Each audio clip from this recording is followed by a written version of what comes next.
So I wanted to get a hold of you to talk about um, some of the things that you've been doing on your Instagram and in your career, really, not just on social media. Um, for those watching who don't know us personally, I'm Zach Andrews. I'm one of Mariah's old swimmers. And back when she was a swim coach, things were a little bit different. The world of competitive swim is a lot of grindstone and hard work, and it's all very good stuff. You learn a lot of lessons, but it's very different from the direction you're moving now. And there was a very abrupt shift when you decided to be done swimming. A lot of people in the world of athletics, they're not really done. They kind of slowly start fading out and phasing it away, but you were just like new Yeah. direction, and you completely 180'd and pivoted to what you're doing now. And I wanted to see where that came from. Yes. So, when you originally reached out to me by just kind of viewing my Instagram stories and the little that you were seeing from me from afar, which was different from a lot of the time that we spent together as a coach and an athlete. And when you reached out to me and you were like, this stuff is important, but how is it relatable? And this is something that I've really, in the course of this shift and this sort of transformation that I've been on, this journey that I've been on the last 10 years, the how is this relatable and bridging this gap is something that I've really, really wanted to hone in on. And so when you reached out to me and you were like, I want to talk to you about this, and let's maybe even start with sort of the fundamentals. What is energy? What is all this energy that you talk about? I knew that this kind of is what I wanted to, this is why I wanted to do this, because you being sort of a common person, if you will, who doesn't maybe understand all of this, yet knowing that this might be a good place to start, I was like, all right, let's do this. So here I am, and you're right, and I could go in forever the whole shift that took place within me as far as coming from this high level, high performing athlete and coaching to shifting to something that seems like the opposite. And it is in some ways and it's not in other ways. And it's still applicable whether you're an athlete, you're a common person. There are things beyond what we have been taught in our everyday life that are starting to come to light. And this is kind of the message that I hope to bring to everybody, and helping kind of bridge the gap between what I used to be, who I am now, and everything in between. And one of the best ways, I think, to start with that is to talk about the fact that every single thing around us is just energy. So, Zach, I'm gonna blab about this all day, but feel free to interrupt me at any time and ask any questions, especially a question coming from sort of a person that doesn't know as much about this. So feel free to interrupt me whenever you want, okay? Right. Yeah. So right now, actually, Yeah. you said since we don't learn this in our everyday life, was there a time in life where we did learn this kind of stuff and this was important, and then maybe like industrial revolution happened, or office jobs got invented, or Yeah. Yeah. pick whatever happened, and now we're kind of, because like other people will look at this and be like, dude, this is weird. Like, Yeah. too Yes. much for me, like I'm too civilized now for energy or whatever. And it's like, well, I mean, you're still a part of nature, so like, Yes. So that is the best question.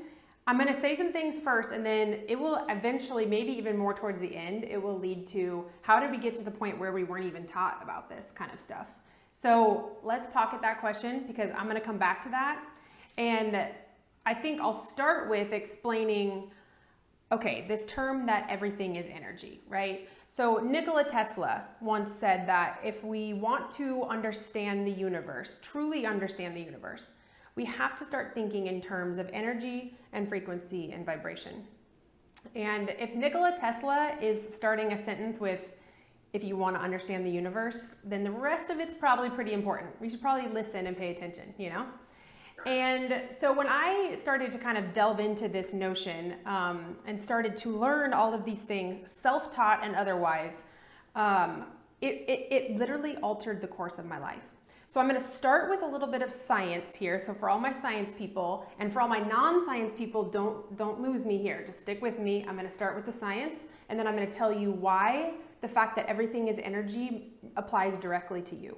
Okay? So if you look at the things around you, if you look at anything around you, the chair that you're sitting in, your desk, anything, we know that we can break it down into like smaller molecular components, okay? And at one time, we used to think that the smallest component of all that was the atom, all right? And that was, late 1800s and before, until the early 1900s came along and we realized that we could split the atom. And a lot of us think of that as a result in like the nuclear bomb, and the atomic bomb was a result of splitting the atom. And I think that's more metaphorical than anything. It really was. It really blew things wide open, because what it meant was there were things subatomic. There were things smaller than the atom. And there's a plethora of really awesome, amazing reasons why that matters, but I'm going to stick with energy. And so essentially, when we continue to break down all these molecular components beyond and smaller than the atom, we realize that everything is just energy. And science, there's really not a sect of science that can define energy outright, okay? But we can put names to different types of energy. So we've said like, oh, there's thermal energy, there's chemical energy, there's nuclear energy, all these things. But really, we can only define it by saying, what type of energy it is after we place it where it needs to be.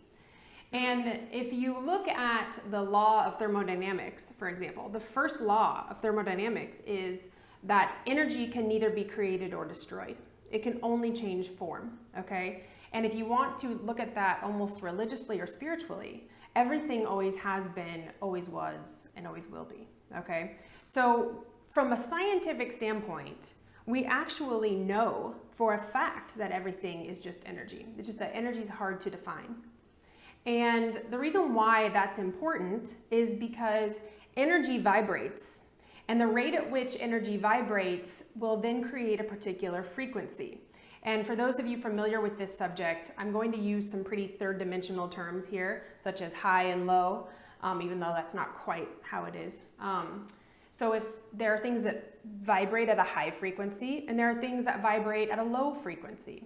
And we can associate high frequency with positivity and light and sort of life, a life full of life. And then something that vibrates at a low frequency is more associated with depression, anxiety, things that don't make us feel good, okay? So every single thing in our lives that we interact with on a daily basis affects our frequency. We are the frequency that we engage with, okay? So if you're engaging in things that are high frequency, some of the results of that are a positive attitude, a better outlook on life, being full of life. If you engage in things that are lower frequency, it's the opposite. It's depression, it's anxiety, it's sort of more of a negative connotation. And so while we aren't able to necessarily, science has ways to measure this frequency. They literally have like Hertz frequency measurers that you can attach to something and see what frequency it vibrates at, okay? And go ahead, did you have a question? Not so much of a question as much as just like you were talking about depression being a low vibration frequency, or frequency vibration rather, to get this correct. And I mean, it makes sense. Like what does a depressed person do? They sit around more. They don't even, like, if you look at it from the big picture sense, it just kind of carries up the chain. It's like, all right, well, if you're just you're low energy. Like we literally even say it medically as you have low energy. Yep. Exactly. And they eat bad food a lot of time. It goes on, and it's one causes the other, and the other causes the other. Right. It's a perpetuating cycle. Yep. And one thing I really wanted to ask about was like music, because if you think about music from I don't know, like a practical sense, like if you're just the most practical guy in the world, if you're like a real Bill Gates, Jeff Bezos type, music's like the least practical thing in the world. Like, why do I pay $5 a month to hear something? Yeah. It doesn't feed me. It doesn't clothe me. But like, I would sooner make sure my Spotify goes through than my rent goes through. Absolutely. Yes, and that's another thing. So, I started off talking about things that are more made of matter have energy, but color has energy, music has energy. So I would venture to say that the three biggest components that kind of help bring reality to this subject: food, music, thoughts, and sound are the three biggest types of energy that impact us on a daily basis. So I'll get to sound and music in just a second. I'll start with food. I talked about how there's literally a Hertz frequency measuring device that can measure frequency. So when we hook up food, canned food, for example, if you hook that up to a Hertz frequency measuring device, it literally has a almost zero life force, zero vibration. It's dead. Okay. So, but then if you measure fruits and vegetables, they operate at a higher frequency because they are closer to the light, which I'll get to that in just a second. And then certainly music. So an interesting side note about music is that way back when, and I'm talking hundreds of years ago even, well, more soon than that even, every single musical instrument was attuned to a 432 hertz frequency. And the 432 hertz frequency could be an entire podcast episode in itself, but it basically is extremely stimulating for our brain waves and the way that we think and everything. Since a matter of, I'm not even really sure how many years, all of our music was mysteriously no longer tuned into a 432 hertz frequency, but rather I think a 440. And so it literally brought us to a lower frequency. So even though the music we listen to today, it feels good because it's still a frequency that's relatively higher. It's interesting to note that our musical frequency has been, what I feel, intentionally lowered, which is totally another podcast topic. But to answer your question, music is one of the most profound ways in which we can raise our frequency, and listening to certain sound. It's why we have sound healing things now and all sorts of things. Music, we know how music impacts us. We know that the more lower frequency music we listen to, the more likely we are to be violent. I mean, all of these things impact us directly. So you're exactly right. Yes, music makes a huge impact. Now, here's what's interesting is not all of us have a Hertz frequency measuring device, right? To walk around and be like, oh, I wonder at what frequency this operates at, plug it in. So one of the ways in which I kind of a measuring device that I use to see whether or not something is high or low frequency is to gauge how far away it is from the light, or how far removed it is from light. And I mean that literally as in sunlight. I mean that spiritually as in God or whatever. And then I also mean that in terms of weight and density. And the word light kind of encompasses all three things here. But I'll go back to the food example. If you pick an apple off a tree and you eat it, that has a higher frequency. It's literally directly connected to sunlight. It's getting its light frequency directly. You eat it and then you absorb that frequency. Whereas canned food, if you eat canned food, you're absorbing that dead frequency. Okay, and the same thing goes for music. And the same thing goes for sound, or for color also. So, and our thoughts. So, and to kind of talk about color, for example, we know that teams that wear red, they win more, or whatever the stat is. And the reason, yes, exactly, go Chiefs, by the way. And the reason for that is because red operates at a certain frequency, and on the visible light spectrum scale, red is the lowest of the frequencies. Okay, it's very primal. It's like a primal color. It's sort of like dominating sort of the mindset that we're in athletics and in sports. And so that's why wearing red is a color that helps you win more. So there's an example of how color affects our frequency. Okay, so yeah, I don't know if you've ever read the book Blue Mind or if you've ever heard about it. I have not.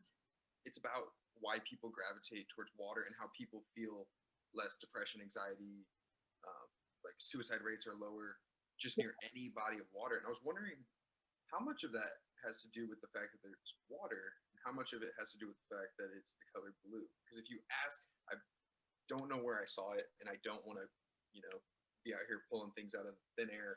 But I did read in a psychology class my freshman year that blue is the number one favorite color in the world. If you asked 20 people what their favorite color was, about 13 to 15 of them would say blue. Yeah.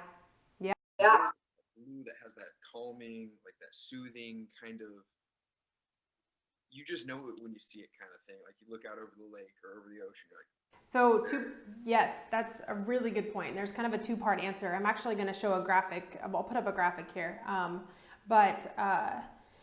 Well, the first part of your question is water. I should have mentioned this in the first part of one of the things that directs or that sort of impacts our frequency the most. Water is paramount and arguably one of the most important. And I can get into this whole thing about how water even holds memory. The vibration and the frequency of water is so powerful. And there's been studies done on what happens to water when we talk to it in bad ways. We've heard of all that.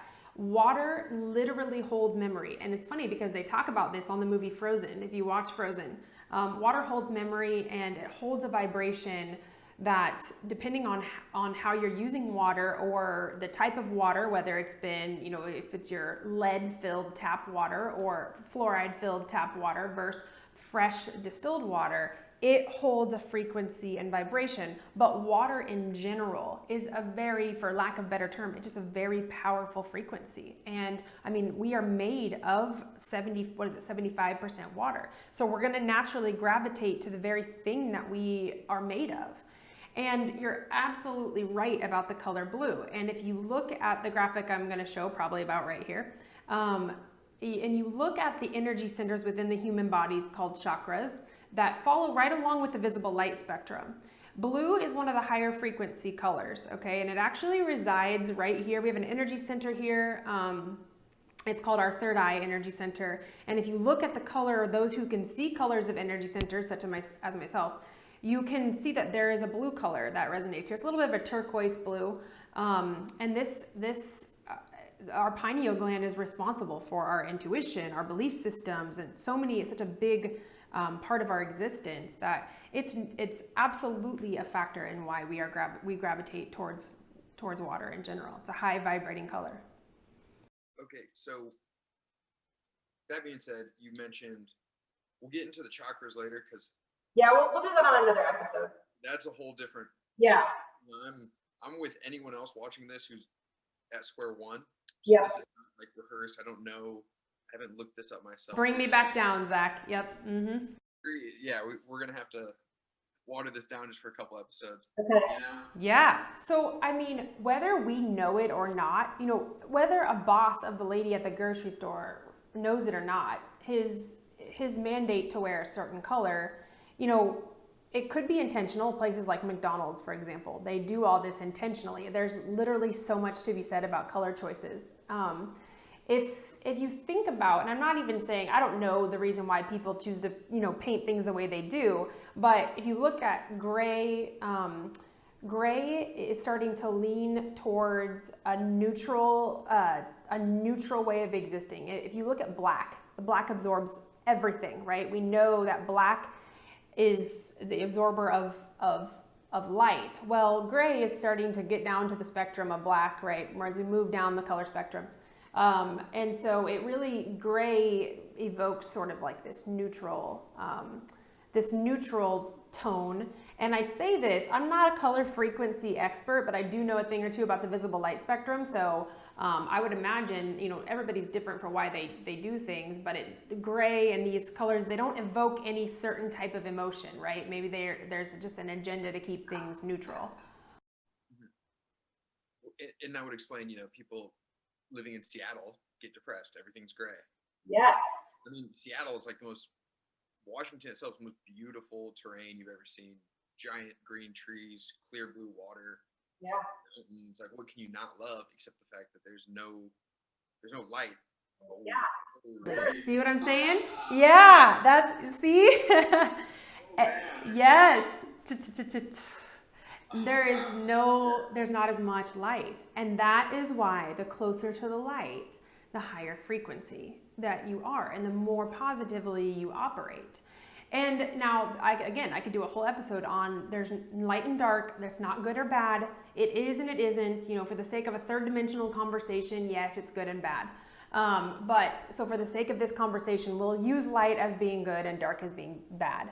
But something else I want to throw in that I find to be really fascinating is every single thing that you see around you is basically a result of the light spectrum, right? So like you can see things around you based off the light that comes into your eyeballs, and then you can see around you. But we know, and scientists have proven, that we can only see 1% of the light spectrum, meaning that we are only seeing 1% of what's actually around us. So, and same with the audio, like audible spectrum too. We're only hearing 1% of what's around us. And so when you start to raise your frequency, and we'll talk about how we can raise our frequency. Well, I've said some of it. When you start to raise your vibration, your frequency, those things around you that literally sometimes others cannot see become visible to you. And this is part of the work and the energy work that I do, is that I can see things now because I've learned to raise my frequency through years of doing all of this. That I can now see things, and people are always like, how did you know that? How do you see that? Because my frequency is raised enough. And I'm not saying that to brag or be like, look at me with this high frequency. But this is what starts to happen is the world around you, the matrix, if you will, begins to collapse the more you raise the frequency of yourself.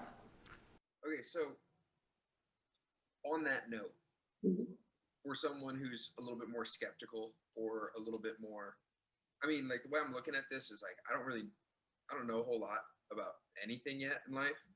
So I'm willing to give anything a shot. And if it doesn't work, it doesn't work. And, you know, no love lost, no love found.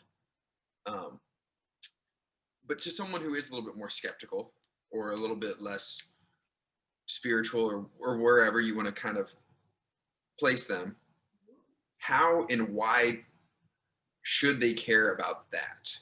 Because like, yes, you said it's everywhere and it's this and it's that. And it relates to how you feel and how you look and how you perform and how you make it through your day. Yeah. But if I'm missing square one, where's like, if I'm really just skeptical against it. Yeah. Honestly. How do you hook someone? I guess what I'm trying to say.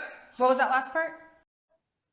How do you hook someone? Like, how do you not sell them? Because that sounds disingenuous, but like, how do you get it across that this should matter at least some bit?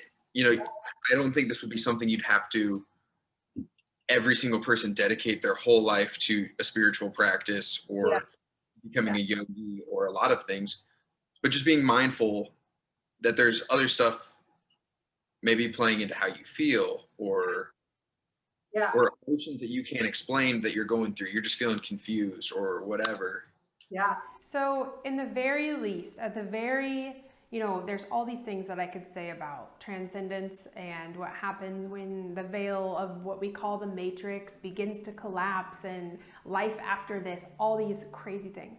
But if you bring it back to just one sort of simple notion is, if you want to feel good or feel better, then engaging in particular frequencies and engaging in things that raise your vibration and frequency can literally keep you out of hell. And in my version of hell, that's self-imprisonment. It's self-done. Hell and heaven both reside in here. And so, and I've been there, and this was what started my journey. And it goes back to the original question. I've been in this hell, and it was not a result of athletics because I love athletics so much, but I think more I was an overly driven athlete because I was in hell. And that's almost another whole topic. But the self-imprisoned hells that we put ourselves in result in anxiety and depression. They result in waking up with shallow breath. They result in being fearful. All of these low vibrating emotions. And while we absolutely need to take responsibility for our own feelings and actions, there have been things that maybe sort of unknowingly have been placed upon us as a human race to keep us at this low density vibration, because if we know our true power, we really can't be controlled. And so I'm not going to go too far into that either, but back to the original sort of thought was, if you want to feel better, here are some ways that you can feel better. You can engage in higher frequency things. You can eat better. You can listen to more high vibrating music. You can, work on your positive thoughts. Thoughts are a vibration. You can drink clean water.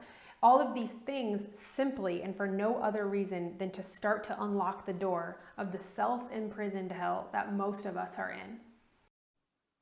Oh, okay. And so to talk about health, Mm-hmm. the reason I did gather interest in the things you were saying, because when you first met me, of course, I was also an edgy 14-year-old. So Yeah. Yeah. there, it was hormonal as well. Yeah. But like I had gone through college, and since I'm a genius and I knew everything and I Right. knew everything all the time, I felt like I was clocking in for the day. It rains a lot here in Indy, which I now love, but I hate it. Mm-hmm. It was gray a lot. I was living in this shoebox apartment downtown where everyone was looking in at me like a fishbowl, and concrete buildings, steel gates, things like that. And I felt like I wasn't like a kid at all anymore. Like there was no child left. Like I would just wake up, rub my face, clock in for the day, and not be mad or like angry, but have no emotions. Like I kind of enjoyed sometimes. I'd get upset about things, but hey, at least I feel passionately about X, Y, or Z. Yeah. But I was just like, that's the only way I can explain it is I was clocking in for the day. Like I was clocking in to a horrible job, and then I would go through the day and get no pleasure or pain in any way, no fulfillment, and then go to bed, clock out, get horrible sleep, have terrible dreams, and then wake up and do the same. And then nothing had changed. Nothing really had hugely changed until I moved to the north side of town. And I mean, out this window is a bunch of trees, and there's some trailheads, and there's no sound from other people. There's some squirrels and some birds and some things like that. And there's greenery and all this. And it was like someone flipped a switch. Everything changed. I eat the exact same way I've always eaten, lost 20 pounds. I've gone outside as much as I've ever gone outside. Nothing really there. And I have olive skin now. It's like, I'm noticing things that if I told this to a doctor or a health professional, they'd be like, okay, dude, like. Yeah. Yeah. But, and my roommate, who's not like, he's not super into this kind of stuff, but he's like, the energy you put out in this world is the energy you receive in this world. And I always was like, okay, Cam, cool, whatever, go listen to Dave Matthews. But now I'm like, whoa, that's real. Like, I smile at people and they smile back at me. Yes. I love that, first of all, because it's a recognition of a change in energy and frequency. And you're exactly right. The energy and the frequency that you emit is the frequency that you will match with outside of you, seemingly outside of you. And I do think that there is something to be said even about the energy that surrounds a particular geographical location. And God's honest truth, if your apartment building was your old one, if it was in a location where Civil War battles happen, energy is always, it doesn't go away. That energy stamp is still there. Now, I believe that you can get to a point, this is for another episode, where no matter what situation you can keep your frequency elevated. Absolutely, there should be no excuse for your outside surroundings lowering your frequency. However, we kind of have to get to this certain particular understanding to get to that point. And one of the best ways for us to do that is, simply by moving location. For whatever reason, the energy over there wasn't good. For whatever reason, and we could speculate about that all day. So if you moved and now you feel better, there's a better energy flow. It's a higher frequency over there. Maybe that was sacred Indian land. Maybe it was nothing. Maybe it was just God-given land. It's just better energy. And so there's a million factors as to why something energetically could be better. But the key is that you could feel it. You could feel it. And this leads me to something else, which is we are operating so unconsciously and on autopilot all the time, that we have lost the ability to connect with how we feel and literally read energy around us. So you talked about these concrete walls that you were in and the day in and the day out, you were literally operating in a density, these concrete walls, these, you know, you were not around light. You can see nature now more outside of your window. There's just an example right now of getting back to more natural, a way of being. And that can change your frequency and your vibration. It can. And for those of you listening, talking about whether or not we can change frequency, we're going to stick with that for now. But yes, it absolutely impacts your vibration and your frequency. And for whatever reason, it doesn't even matter. It doesn't matter why, really, as much as the fact that it did. And to speak on that a little bit more, you know, I said earlier that we really should be able to be in a point where our frequency emits so high that it doesn't matter what's around us. But for sort of the basic listener or the person who's just diving into this, the first steps you can take is to physically do things that do raise your frequency and vibration so that you can kind of thin the veils a little bit to help you then go further in this. And one of those ways I mentioned earlier, you know, eating right, listening to the right music, all of these things that can kind of start to shed some layers for you. Okay, and so with that, like habits compound, and just, you know, if you start your day with a donut, you're going to end your day with pizza. If you start your day with a nice walk around the block, you're going to live a very healthy day. Like, we know these kind of things, like the human mind just works that way. Yep.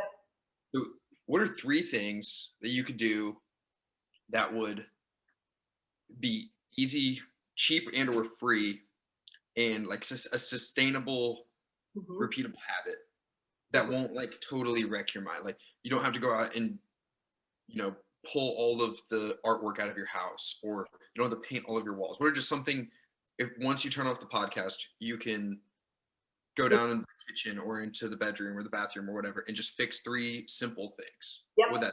So number one, this is going to keep being my number one. Eat in the light a little bit more. It doesn't have to be a drastic change.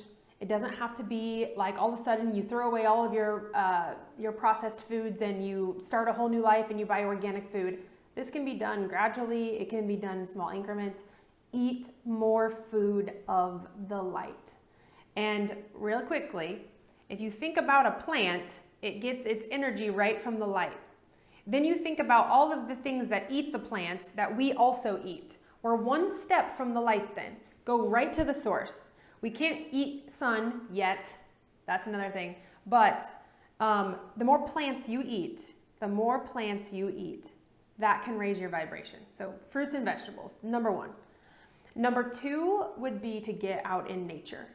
And it does not have to be a hike in the woods of Colorado. It can literally be outside where you are, once again, getting fed by the light, the sunlight. Even if the sun's not out, it's still there in some capacity. And you are around plants, animals, and beings that vibrate right with the Earth's frequency. There's actually a term for that called the Schumann resonance. And they vibrate with the Earth's frequency, and thus when you are out in nature, you vibrate with it. And when you're vibrating with the world around you, this is how things start to manifest. And a small tidbit on that be, if you feel like it, take your shoes off. Stand barefoot on the ground and just connect with the earth for a few moments. They say 20 minutes outside a day can literally alter you. And the third thing, and maybe arguably the most important thing, is to practice gratitude. And I'm talking fake it till you make it. So one thing that I do is every single morning when I wake up, I write about 3 things that I'm grateful for. And in the event that I'm not in a situation where I can write it down, then I say it either out loud or in my mind. And because thoughts and words are a frequency, and it might be hard to do at first, and you might have to almost force it and fake it, but it becomes a habit. And that gratitude maybe is the most important of them all.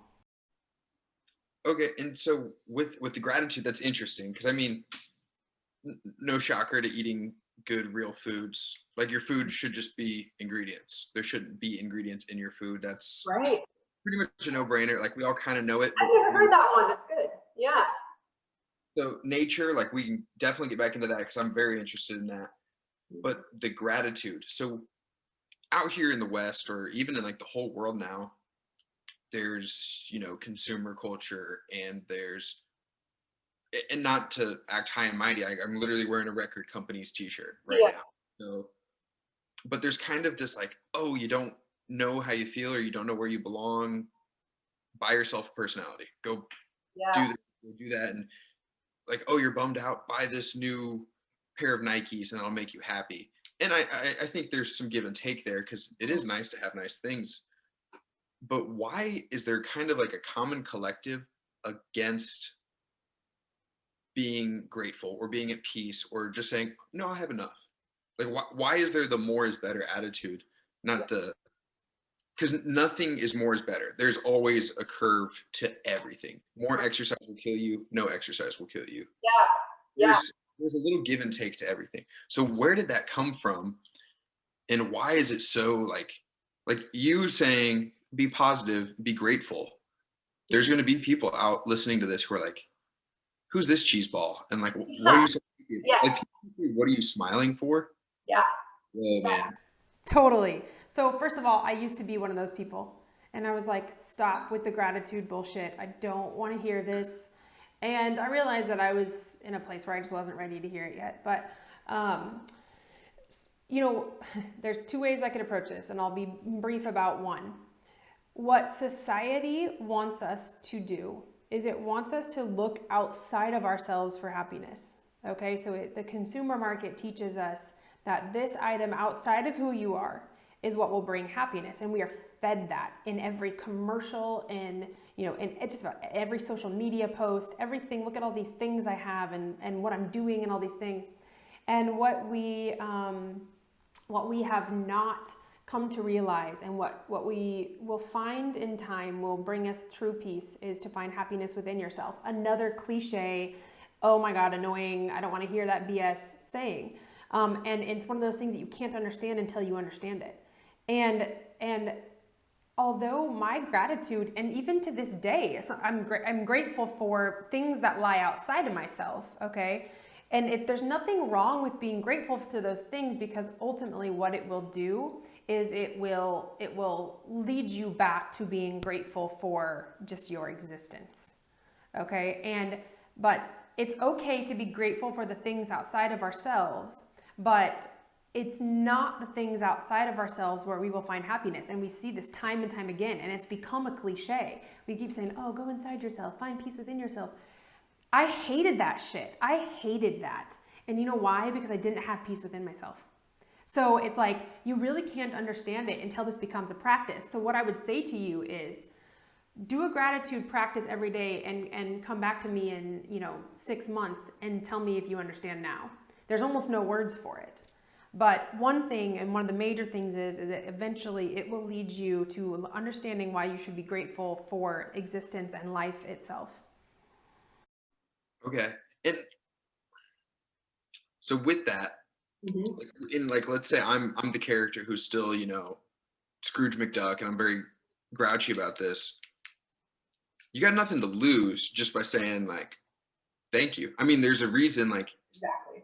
I grew up Episcopal, and you pray before every meal, and like Yeah. I didn't know like what that was all about. Yes. I didn't really care. I just remember it's like, well, we can't eat until we all pray, so like we might as well just do it. Yeah. And I mean, even to this day, I'm not like a practicing Episcopalian Yeah. or anything like that, but I still do it in some way. It's like, And it makes an impact. Like, it seems I'm not religious in nature either. I'm not Orthodox religion. I have a very spiritual, practice and a very big connection with God, but I'm not Orthodox religion. And praying over food, for example, can seem like something that's annoyingly religious in nature, but you're exactly right. It's not. What you're doing is you're sending a frequency out into the world. You're sending a frequency of, I see what you are providing me, and I see the divine in that. And once you do that, even if, like I said, even if you're faking it till you make it, what will happen is that will become habit. And in yoga we say the term namaste. And what namaste literally means is, the divinity within me can see the divinity within you. When you thank your food, you're actually thanking yourself too. And that can get, again, really kind of like, hippy dippy or whatever, but you're exactly right. When you send that frequency out to thank your food for what it has provided you, that will come back to you. That will come back to you, and you will start to feel it the more you practice it. We'll talk about food last because that one can get a little dicey. And I Yeah. know Yeah. we definitely have very Yes, we do. I know that. views on how you should eat and how you should fuel your machine. Let's talk about nature. And you said the Schumann vibration. Yeah, Schumann resonance. Yep. Okay. So, like I said, I'm out here on the north side of town now. I have a little bit more nature. I'm up at the state park on the trails at least 2 to 3 times a week. What is it about the nature? Is it the fact that you're there? Is it the fact that there's the vibration, the energy to it, or the color of it? Like, or is it, you can't call it one thing, it's everything? The latter. You can't really call it one thing, it's everything. However, as it pertains to the Schumann resonance, and for those listening, feel free to look this up. And this is not something you're going to hear on the news. None of this is. So, because that does not align with the agenda, but that's another note. The Schumann resonance is literally a measurable vibration of the Earth's pulse. And this is a scientific thing. We know, we are measuring it constantly. It's actually raising right now, by the way. That's another topic. But as you become in alignment with nature, and if you want to look at it in a religious sense, the very fundamental form of creation. Again, nature is about as close to the creator as it gets. Okay, and so, it was the first of creation. And so as you vibe frequency-wise with the frequency of the earth, literally closer to the creator you become, closer to the light you become. So merely by sitting in it, observing in it, noticing its nuances. This is another thing I used to think was such BS. And if my friends watching this, dead serious, I used to hate going outside. That's how low frequency I was before I started all of this. And I used to hate it. And I since have had to do meditations where I have sat out in nature for 24 hours. And the changes that occurred within me as I started to vibe with nature. In other words, as I started to vibe with God. How many authors and poets and philosophers have literally said that nature is where God is, right? As you start to vibe with that, everything changes. It's almost like it's an unexplainable change, but to put it in the best terms we can, you start to vibe with the frequency of Earth, which we can measure in what's called the Schumann resonance. So there's 3 things: gratitude, we talked about, being in nature, which is huge, and I fully agree on, and we've talked about that. And now we're talking about food, and Yeah. it is touchy because, as you know, I'm a huge meat eater. Kansas City, love my barbecue, love my eggs, love my. But I feel like, on the list, on the pyramid of things that are terrible for you, like, vegetables and fruits and whole natural things are probably on the bottom. Meat, probably not the most terrible for you, You're right. not the best for you. And of course, like a biscuit or a cinnamon roll is like on top. It's like, okay, everything in it's dead. There's no like, it's all just sugar, like oil, which is actual poison. Yeah. So, okay, I think I know where you're going with this. So if you don't mind, I'm going to take this. So, I'm not opposed to people who eat meat, and I never ever tell any of my clients to stop eating meat, ever. Because honestly, you're exactly right. There are things worse than meat on a frequency level. Now, I've already talked about fruits and vegetables and how they come directly from the source, the light, right? So by eating those, we can raise frequency. And then you work up the scale of deadness, if you will. Now, I honestly don't have any problem with people eating meat so long as it is sourced respectively. Because if you eat Tyson chicken, for example, that chicken has gone through torture, hell, has been injected with hormones. It hasn't been allowed to move. So it's almost like not only is it just practically dead, it's almost like it goes negative in the frequency scale. It's literally so stricken with fear and and sickness and sadness. And if you think animals don't feel that way, you are dead wrong. So everybody listening to this who doesn't think an animal, a creature of God, has those feelings, they absolutely do. And when you then consume that fear, the vibration of fear and torture and sadness.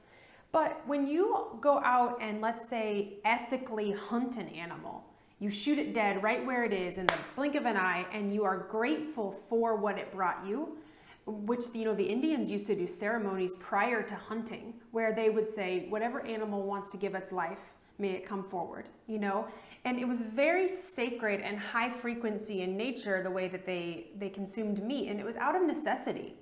So first of all, if you're gonna eat meat, I don't have a problem with it, except for source it sustainably. Make it an ethically killed piece of meat. If not for it, then for you. Because you're gonna consume whatever vibration it last had. If it was a farm raised, it had sunlight and light, and it was in the quick instant shot dead, its frequency is still relatively high. Okay? And so there's absolutely an argument for it is better to eat meat every day of the week than it is to eat a cinnamon roll. Okay, absolutely, so long as the meat is sourced ethically. But when we're talking about pasture or factory farmed meat, it's about as bad as it can possibly get. It really is. And, I want to bring up something else when we're talking about in terms of something being close to the light. The thing is that when those animals go through this suffering in these factory farms, think about the frequencies being emitted to the world. It's a frequency of suffering. If we can end suffering in any way, shape, or form, we help end that frequency of suffering for everybody. And so if we are at a point in our existence and in our life where we, evolutionary-wise, do not have to eat meat anymore. Now, I am not telling you to not eat meat. In fact, I even believe that there are some people that still need to eat meat and need it for their survival. So I'm not in any way saying that people shouldn't eat meat. But food for thought, literally, to think about the fact that, okay, how we're no longer these primal nomads, that food is scarce, okay? We've evolved. So how can we evolve with that? Well, one of the ways that we can start doing that is eating closer to the light. If you have an animal, they have to get their light source from the plants that they eat, and the plants are the ones that get it from the sun. What if we cut out the middleman and go right to the plants? We start eating more of the light. And there are people out there, I know some people are not going to believe me, that exist off of sunlight alone. It has been done. The question is, can we evolve? How can we help evolution here? One of the ways is, in the very least, lessening the amount of meat we consume.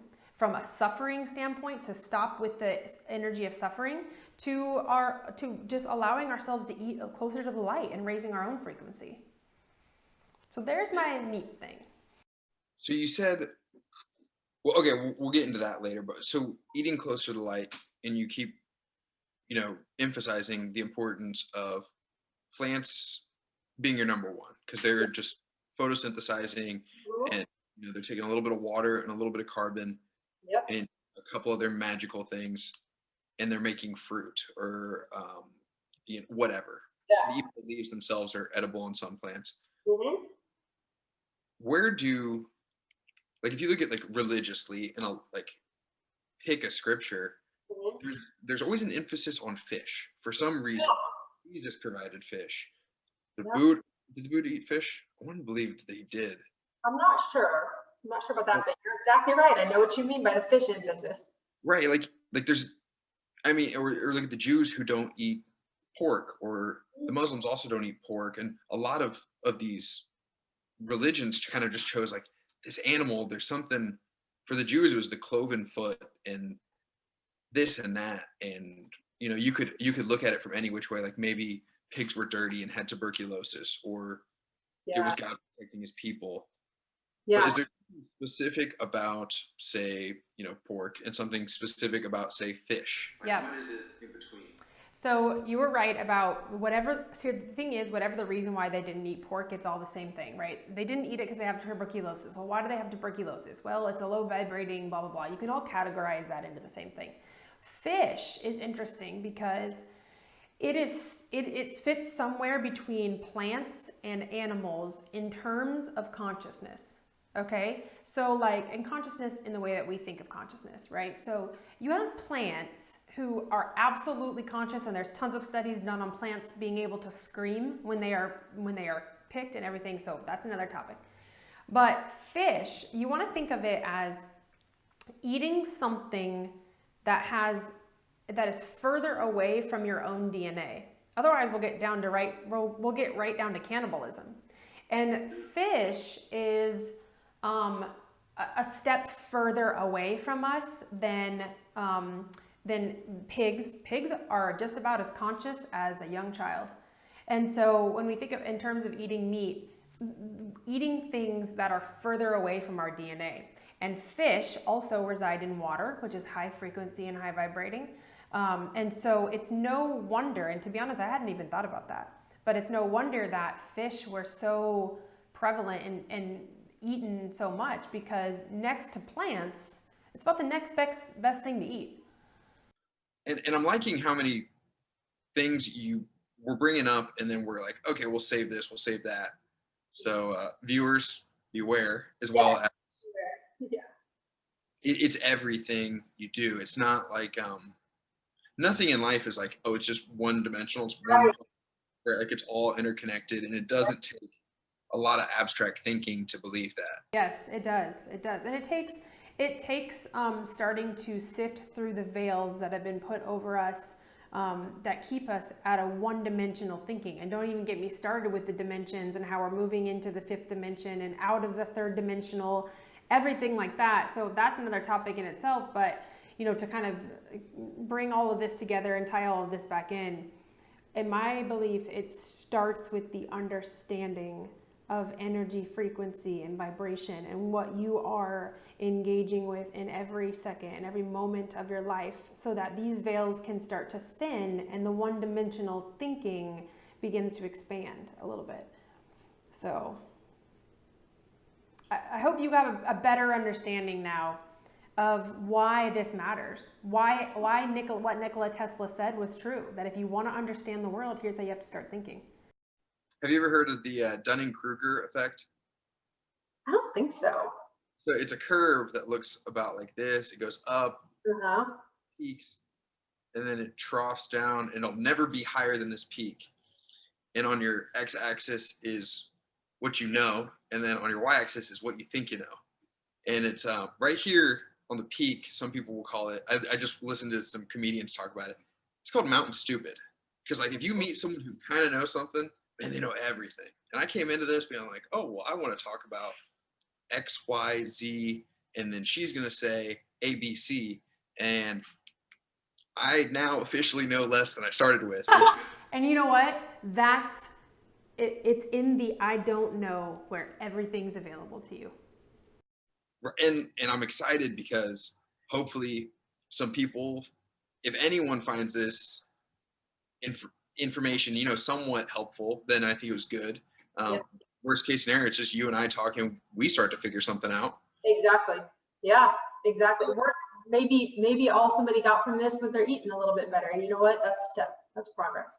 Or they're taking a deep breath, or they're doing something different, and they're just trying to get a little bit of, you know, I'm not promising happiness, because I think that's kind of I think happiness is relatively shallow. Yeah. If you think of the grand scheme of life, but they're maybe just getting in the right direction, getting a little bit more fulfillment, or maybe they're on Mount Stupid with me and they're about to change. Giving them a ball of information to work with however it helps them in life. So I'm super pumped to be doing this, and for the people that are watching, more to come on this. Let us know if you want us to keep it coming, and I'm pretty pumped about it, Zach. Perfect.